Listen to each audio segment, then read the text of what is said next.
Et vous pouvez aussi aller sur le Décodex, Hoaxbuster, Check News. Les observateurs vrais ou fake, ce sont tous des sites sur Glitch.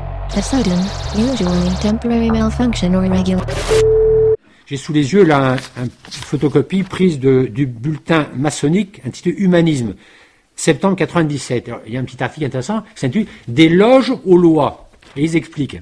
Chaque année, et ça continue, dès les premiers jours de septembre, le Grand Orient de France réunit les délégués de toutes les loges de l'obédience en une assemblée générale appelée convent, qui a pour objet de contrôler la gestion financière et patati patata. Cette assemblée décide également, en toute démocratie, des orientations de l'obédience et détermine les questions qui vont être mises à l'étude pour l'année à venir. Ces questions, traitées dans toutes les loges, sont de plusieurs natures. Elles portent sur la laïcité, la paix, les loges de l'extérieur, hors de l'hexagone, les problèmes d'éthique, de symbolisme, etc. Alors, il ajoute, c'est ainsi que depuis sa création, le Grand Orient de France a préparé des dossiers concernant les problèmes de société, des documents introductifs aux textes législatifs, et surtout, le Grand Orient a tracé des perspectives d'ordre social en vue d'améliorer le sort des humains. Et ils ajoutent, ces textes réfléchis et affinés, car les francs-maçons ne sont pas soumis aux aléas des pressions politiques en vogue, sont proposés aux parlementaires qui acceptent de s'en faire les ardents défenseurs. Et après ils ajoutent, voici quelques-unes des lois étudiées dans les loges et qui ont enrichi au cours des ans nos codes, nos lois et procédures. Entre eux, 28 mars 82, enseignement primaire obligatoire, laïque et gratuit. Préparé en loge et présenté par le frère Jules Ferry, cette loi capitale pour la République, qui réduisait l'influence du clergé et des classes possédantes, faisait obligation pour chaque commune de posséder son école laïque. Je passe à d'autres lois. 27 juillet 84, légalisation du divorce. Cette loi fut présentée et défendue par le frère Alfred Naquet, qui entre parenthèses était un juif. Un Naquet qui a été félicité la manière suivante par la loge de Bar-le-Duc après cette loi.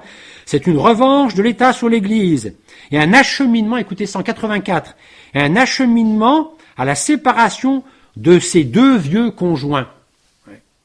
C'est fort, En faisant la loi sur le divorce, il préparait la loi de séparation de l'Église et de l'État. Là, il y a pris ajout, ça. La loi de 1901, vous voyez, pareil, une origine maçonnique, et ainsi de suite. Et ils ajoutent, plus récemment, la libéralisation de la contraception de l'IVG, c'est nous. La majorité à 18 ans, c'est nous. Et l'examen de la majorité à 18 ans, pour détruire la puissance paternelle.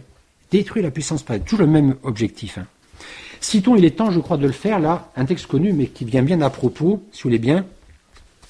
C'est dans Monsieur de Ségur, c'est un petit livre, il faudrait que vous l'ayez tous dans votre poche, et il faut le relire régulièrement. Même quand on l'a lu une fois, on a tellement tendance à l'oublier, et j'extrais juste un petit passage.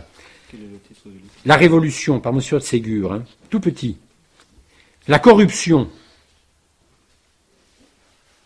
N'individualisons pas le crime afin de le grandir aux proportions du patriotisme et de la haine contre l'Église, nous devons le généraliser. Et nous avons décidé dans nos conseils que nous ne voulons plus de chrétiens, donc popularisons le vice dans les multitudes, qu'elles le respirent par les cinq sens, qu'elles le boivent, qu'elles s'en saturent, faites des cœurs vicieux et vous n'aurez plus de catholiques. Et il ajoute, infiltrez le venin dans les cœurs choisis, infiltrez à petite dose et comme par hasard, vous serez étonnés vous-même de votre succès. L'essentiel, écoutez messieurs, l'essentiel est d'isoler l'homme de sa famille, de lui en faire perdre les mœurs. Il est assez disposé, par la pente de son caractère, à fuir les soins du ménage, à courir après de faciles plaisirs et des joies défendues. Il aime les longues causeries du café, l'oisiveté des spectacles. Entraînez-le, soutirez-le, donnez-lui une importance quelconque. Les décorations, les réunions, chef de ceci, de cercle, voilà. Et par ce manège, après l'avoir séparé de sa femme et de ses enfants, après lui avoir montré combien sont pénibles tous les devoirs, vous lui inculquerez le désir d'une autre existence.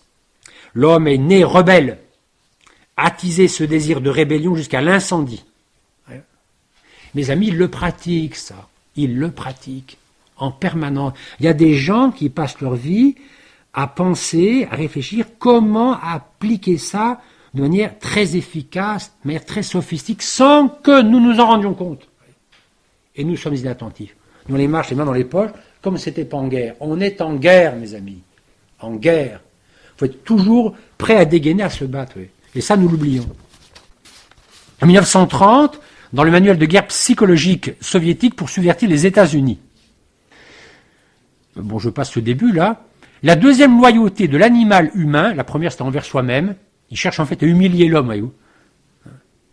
Lui montrer ses propres erreurs, ses faiblesses de mémoire, son incapacité à s'engager dans l'action, le peu de confiance qu'il peut avoir dans ses propres réactions. Donc on détruit l'homme, voyez-vous. Il faut qu'il rase les murs, voyez, qu'il n'ait pas le courage de dire ce qu'il pense, de se manifester, voyez-vous.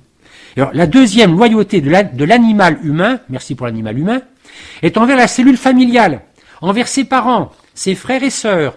Ce lien peut être détruit en diminuant l'indépendance économique de la famille. Comment? Par les subventions, les allocations. Voilà. Et on en veut des allocations, nous, ouais. On va avoir de l'argent. Alors on va pointer. Et on devient indépendant. En amoindrissant le respect pour le mariage, en facilitant les divorces et en favorisant l'éducation des enfants dès leur plus jeune âge par les institutions de l'État partout où cela s'avère possible. Il faut par ailleurs pousser les adolescents à la révolte contre leurs parents. L'opérateur psychopolitique, c'est joliment dit, hein, l'opérateur psychopolitique peut aisément créer des sentiments chaotiques, un sens d'insécurité et de futilité chez ces jeunes en rendant des drogues facilement accessibles, en encourageant la violence exubérante de la jeunesse et en les incitant à une liberté sexuelle complète et anormale.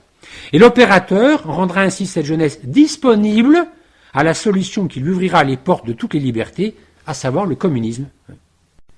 Et ça, ils l'ont pratiqué de manière continue. Hein. Il y a un autre exemple, là, le Parti communiste italien dans la même époque, qui donnait comme principe, pour des raisons de tactique, le but est de défendre toutes les entreprises pornographiques entièrement libérées des restrictions imposées par les lois de la morale commune. Oui. Et comment faire? En représentant l'œuvre comme étant le résultat logique de la parfaite liberté artistique aujourd'hui à la mode. Oui.